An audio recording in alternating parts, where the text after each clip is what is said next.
मित्रों नमस्कार। इन दिनों आप लगातार आचार्य बसंत कुमार जी को सुन रहे हैं। आप उन्हें आयुर्वेद के अलग अलग पक्षों पर सुनते हैं बात करते हुए।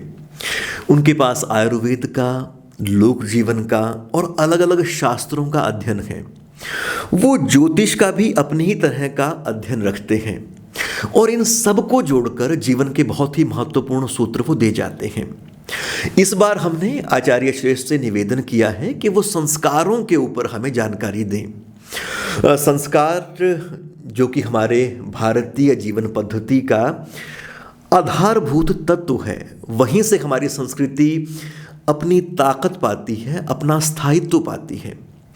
तो उन्होंने हमारे इस निवेदन को बहुत ही स्नेह से स्वीकार किया है और हमेशा की तरह बहुत विस्तार के साथ इस महत्वपूर्ण पक्ष पर वो अपनी बात रखने वाले हैं। हमारे यहाँ समाज में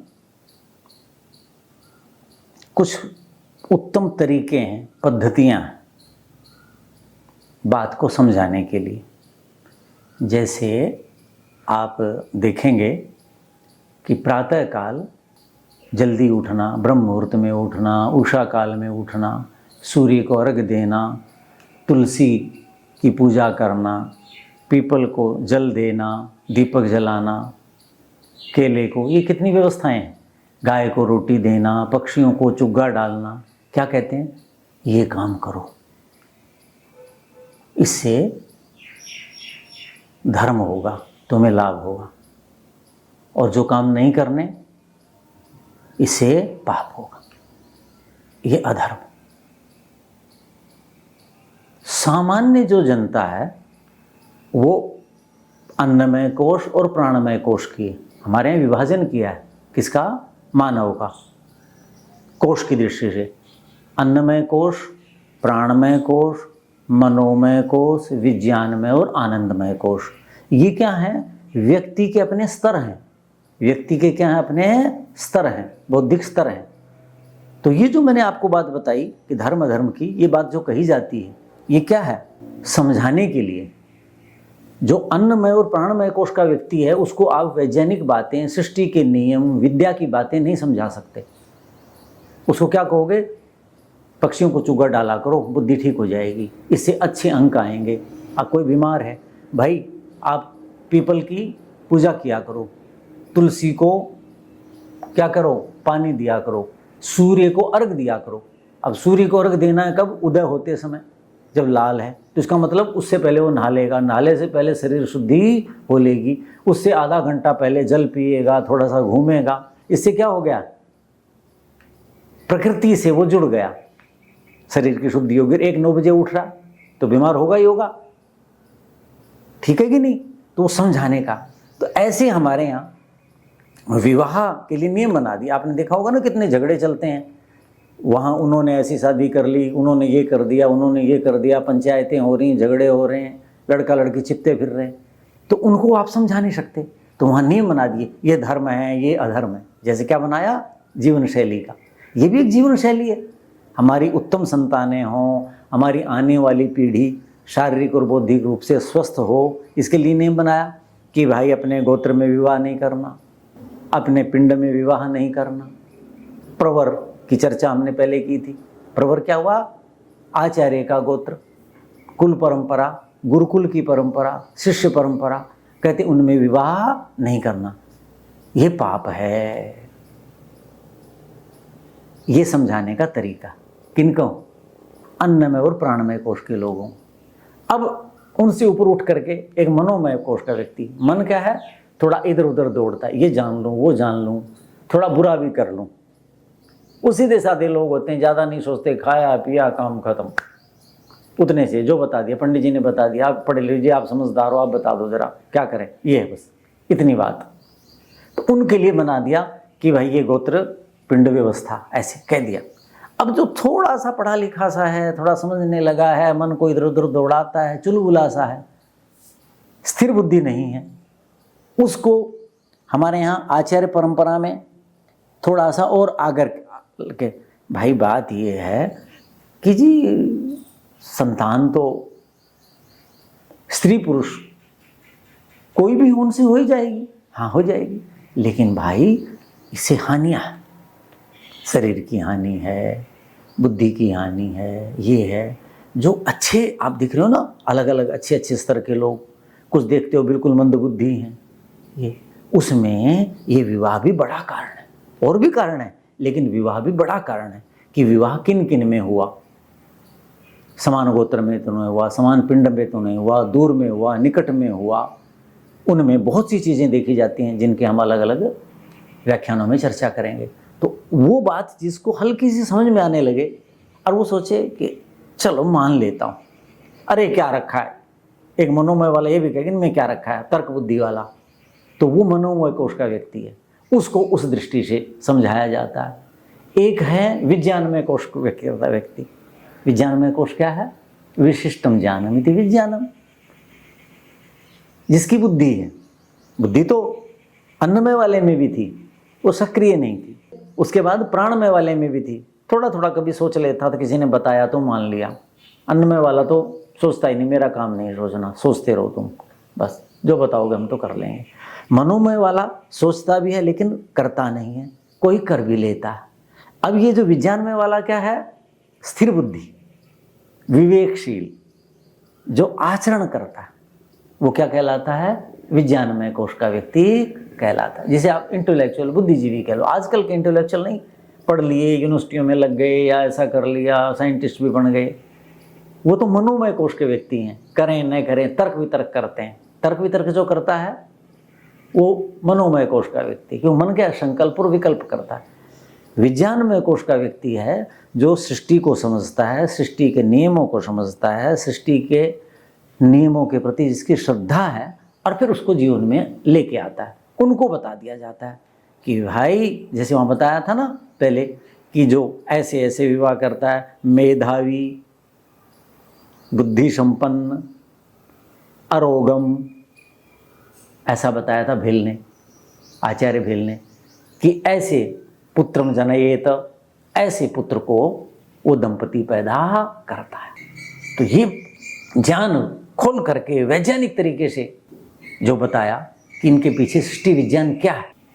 जैसे अभी मैंने पिछले व्याख्यान में चर्चा की कि धातुएं जो हैं उनकी अदला बदली होनी चाहिए, समान नहीं होनी चाहिए, क्योंकि धातुओं समान होंगी तो उनमें जो दोष हैं वो भी समान होंगे, और वो जब मिलेंगे आपस में तो और बढ़ जाएंगे और विकार पैदा करेंगे।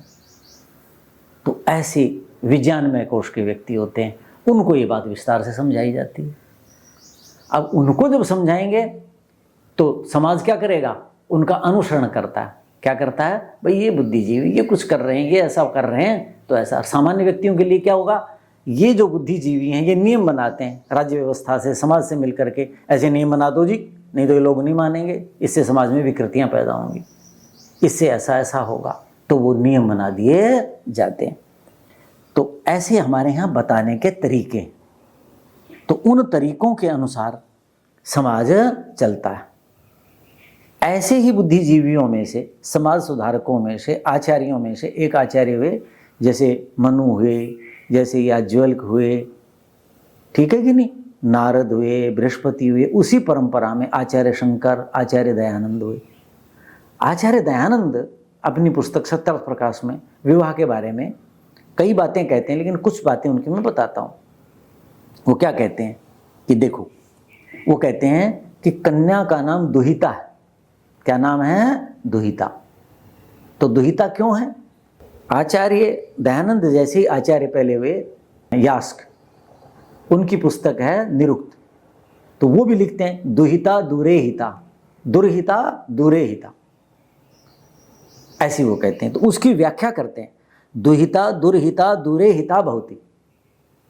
कहते हैं स्वामी दयानंद कि यहाँ आचार्य जो यास्क मुनि हैं वो तो व्याख्या कर रहे हैं, निर्वचन कर रहे हैं दुहिता शब्द का, कि तू दुहिता जो है, दुहिता को दुहिता क्यों कहा? दूरे हिता, जिसको दूर भेजना ही हितकारक है। दूर कहाँ भेजना? मतलब कन्या की डोली उठती है, उसका विवाह करते हैं, सब उसको सजाते हैं, चाव करते हैं, मंगल गीत गाते हैं, उत्सव मनाते हैं, सब समाज के लोग, संबंधीजन, परिवारजन। क्या भेजते हैं? अपनी बेटी को दूर भेज रहे हैं। बताओ, दूर भेजने का उत्सव मनाते हैं? दुखी होना चाहिए ना। लेकिन नहीं, क्यों मनाते हैं? याश्क। कहते हैं भाई दूर ही भेजो, दूर भेजने में ही भलाई है। तो सारे संबंधी, परिवारजन, माता पिता, बहन भाई सब प्रसन्न होते हैं उस दिन। क्यों? हमारी बेटी, हमारी बहन, हमारी बिटिया दूर जा रही है, दूर जाने में प्रसन्नता व्यक्त कर रहे हैं। क्यों? इसी में इसका कल्याण है। नहीं तो एक लड़का पैदा करो, एक लड़की पैदा करो, शादी कर दो, बोलो न वियोग न कुछ, काम खत्म। लेकिन उसमें क्या है? उसका हित नहीं है, उसका हित नहीं है, आने वाली पीढ़ी का हित नहीं है, वर्तमान पीढ़ी उसका हित नहीं है। क्यों? वो आने वाली संतानें देखेगी, वो अयोग्य होंगी, रोगी होंगी। तो इसका दुर्हिता, दूरहिता। दुहिता इसलिए कहते हैं लड़की को क्योंकि वो दूर भेजी जानी है, दूर भेजी जानी चाहिए। ऐसे सृष्टि का अध्ययन किया और आचार्यों ने लिख दिया। तो स्वामी दयानंद कहते हैं कि कन्या का नाम दुहिता इस कारण है कि इसका विवाह दूर देश में होने से हितकारी होता है। निकट में विवाह, निकट देश में, निकट स्थान में विवाह करना हितकारी नहीं है। दूर का मतलब क्या हुआ? भूमि की दृष्टि से दूर। दूर का मतलब क्या हुआ? बोलो, शरीर की दृष्टि से दूर। यानी ऐसे कुल में भेजना है, विवाह करना है जो जिस कुल में ये बालिका पैदा हुई है उस कुल का इस कुल से शारीरिक रूप से बहुत दूर दूर तक कोई संबंध नहीं है। शारीरिक रूप से बहुत दूर और क्षेत्र की, भूगोल की दृष्टि से भी बहुत दूर ऐसे विवाह होने चाहिए। तो दूरहिता का मतलब समझ गए? दूर का मतलब शरीर और क्षेत्र, भूगोल, उस दृष्टि से दूर होना चाहिए, ऐसा स्वामी दयानंद कहते हैं। और आगे क्या कहते हैं? भाई दूर प्रदेश में, दूर प्रदेश में विवाह करेंगे तो क्या होगा? जैसे एक देश में रोगी हो, दूसरे देश में वायु और खान पान के बदलने से रोग रहित होता है। देश मानी स्थान है, देश संस्कृत में देश शब्द स्थान के वाचक। तो एक स्थान का व्यक्ति रोगी है, उसको कहाँ भेजते हैं? उस जगह भेज दो जी, उस जगह भेज दो जी, उस जगह भेज दो जी। तो वो क्या हो जाता है? रोग रहित हो जाता है। वैसे ही दूरस्थ देशों में विवाह होने में उत्तमता है। दूरस्थ, दूर स्थित, दूर देश में, दूर के स्थान में विवाह करोगे तो क्या होगा? उत्तमता होगी। क्यों होगी? देखो कहा कि वायु और खान पान, अन्न जल आदि और वायु यहाँ से विलक्षण मिलेगा, अलग मिलेगा। इस यहाँ के गुण तो थे उस शरीर में आ चुके, अब वहाँ के गुण लेने, तो उससे क्या होगा? और लाभ होगा। तो ये देश की दृष्टि से बताया स्वामी दयानंद ने। अब आगे देखो, दूसरा मैंने क्या बताया था?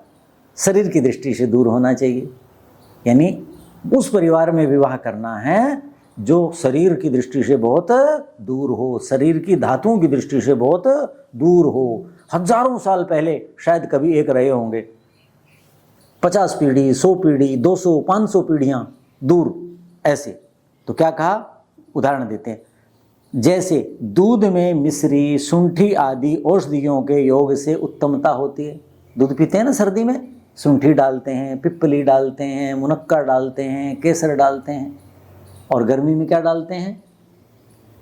ठंडी चीज़ें डालते हैं। ठीक है? तो कहते हैं उनके औषधियों के योग से उत्तमता होती है। वैसे ही भिन्न गोत्र मातृ पितृ कुल में, अलग गोत्र में, यहाँ गोत्र कौन था? अलग था। और वो गोत्र कौन सा है? अपने गोत्र में विवाह नहीं करना, दूसरे गोत्र में विवाह करना है। तो ऐसे ही दूसरे गोत्र में, ऐसे ही अलग पितृकुल और अलग मातृकुल। तो गोत्र तो क्या होगा? पितृकुल। और पिंड क्या हो गया? मातृकुल। ठीक है जी। कहते उनमें पृथक वर्तमान स्त्री पुरुषों का विवाह होना उत्तम है। आगे बात समझ में कि जैसे हम गर्मी, मान लो आप क्या बनाते हो? शरबत बना रहे हो, तो शरबत में आप क्या डालते हो? खसखस भिगो करके ये करते हो। ठंडी चीज़ें, मान लीजिए ये जो होता है फालसा है, शीतल होता है, उसको भिगोया और उसका आपने शरबत बना के पिया। बेल का शरबत बनाया, उसके अंदर मीठा डाला, डालते हैं कि नहीं? उसके अंदर पुदीना डाला, भिगो करके हल्का सा जीरा डाला, शीतलता हो जाए। ठीक है? तो इससे क्या हो गया? अलग अलग औषधियों से उसमें उत्तमता होती है। ऐसे ही अलग कुलों से, कुल का मतलब क्या है? रक्त संबंध, धातुएं, अलग कुल की, दूर दूर के कुल की जब धातुएं मिलेंगी तो क्या होगा? उत्तमता होगी। उत्तमता क्या होगी? कि जो स्त्री पुरुष हैं, लड़का लड़की हैं, पति पत्नी हैं, वो कैसे हो जाएंगे? बोलो, उनको फायदा होगा? नहीं, उनसे उत्पन्न, वो दोनों तो मिल ही नहीं सकते। वो दोनों तो अलग अलग रक्त संबंध, अलग अलग धातुएं लेके आए, उनके शरीरों के अलग है। उन दोनों की धातुएं मिलने से जो नई सृष्टि होगी, नया सृजन होगा, जो नई पीढ़ी आएगी, उसमें उत्तमता होगी, जिसे हम क्या कहते हैं? संतति, संतान। संतति क्या है? संतान क्या है? सम माने उत्तम, तनु माने विस्तार। हमारा उत्तम विस्तार है, तो हम अपना विस्तार निकृष्ट चाहते हैं क्या? रोगी चाहते हैं क्या? शारीरिक और मानसिक रूप से कमजोर चाहते हैं क्या? क्या चाहते हैं? हमसे उत्तम हो हमारी संतान। जैसे गुरु क्या चाहता है? गुरु इच्छेद शिष्यात् पराभवम। गुरु क्या चाहता है? कि मैं शिष्य से पराभव प्राप्त करूं, यानी शिष्य मेरा मुझसे योग्य हो। तो ये माता पिता भी गुरु हैं, समझ गए? देखो, मातृमान, पितृमान, आचार्यमान पुरुषो वेद। पुरुष क्या है? मातृमान। माता उसका पहला गुरु है, पिता उसका दूसरा गुरु है, और आचार्य उसका तीसरा गुरु है। तो माता पिता और आचार्य ये भी गुरु हैं, ये तो पहले गुरु है, तीसरा गुरु। तो ये भी क्या चाहते हैं? हम अपनी संतान से पराभव पाएं, अर्थात हमारी संतान हमसे बौद्धिक दृष्टि से, शारीरिक दृष्टि से, सामाजिक दृष्टि से, धन धान्य वैभव की दृष्टि से, यश की दृष्टि से क्या हो? योग्य हो। ऐसा चाहते हैं ना? तो वो तब होगा जब दूर विवाह करेंगे, ऐसा स्वामी दयानंद कहते हैं। और क्या कहते हैं? जैसे पानी में पानी मिलाने से विलक्षण गुण नहीं होता, वैसे एक गोत्र, पितृ या मातृकुल में विवाह होने से, धातुओं में अदला बदली नहीं होने से उन्नति नहीं होती। ये बात मैंने विस्तार से बताई। स्वामी दयानंद कहते हैं एक ही जल को जल में जल मिलाओगे तो विलक्षणता नहीं होती। एक ही जल में एक जैसा, दूसरे जगह जल मिलेगा तो अंतर होगा। और यहाँ क्या क्या जल में हमने क्या क्या चीज़ें मिलाई? अलग अलग चीज़ें मिलाई कि नहीं मिलाई? तो ऐसे एक गोत्र से दूसरे गोत्र में, एक ही गोत्र में विवाह नहीं करना, इसलिए निषेध है। ये वैज्ञानिक बातें, ये हैं विज्ञानमय कोश की बातें, ये आम व्यक्ति को नहीं बताई जाती। आम व्यक्ति के लिए तो नियम बना दिया, गोत्र में विवाह नहीं करना भाई, अधर्म है, पाप है। माँ के अर्थात पिंड में विवाह नहीं करना, माँ के गोत्र में विवाह नहीं करना। माँ का गोत्र तो उसके पिता का गोत्र हो गया, पिंड क्या हुआ? उसकी माँ, उसकी माँ, उसकी माँ, वो सारे पिंड कहलाएंगे। तो उनमें विवाह नहीं करना। तो अलग अलग ये समझाने के तरीके हैं। तो स्वामी दयानंद बहुत उस समय के इंटेलेक्चुअल थे, बहुत बड़े बुद्धिमान थे, भारत की ऋषि परंपरा के वाहक थे, स्वयं ऋषि थे। तो वो ऐसे समझाते हैं। तो जो मनु ने कहा, जो याज्ञवल्क्य ने कहा, स्वामी दयानंद उसकी आयुर्वेद की दृष्टि से, सृष्टि विज्ञान की दृष्टि से उसकी व्याख्या करते हैं। और वो कहते हैं कि भाई गोत्र में, पिंड में और प्रवर में विवाह नहीं करना। अब इसके हानियां क्या हैं और इसके क्या पक्ष हैं, इन पर अगले व्याख्यान में चिंतन करेंगे।